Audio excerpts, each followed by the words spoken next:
The new TrumpRx program launched this month. The White House says patients will be able to buy discounted medicines at participating pharmacies through the website.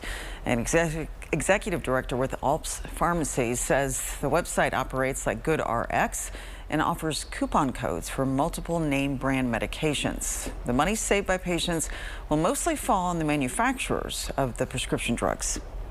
In most cases, they're manufacturer programs. So that means the company that's making the medication is offering a discount program to patients that are either cash paying, don't have insurance, or maybe have those high deductible plans. This is an alternative to avoid a high cost for the medication and still have somebody try their new product.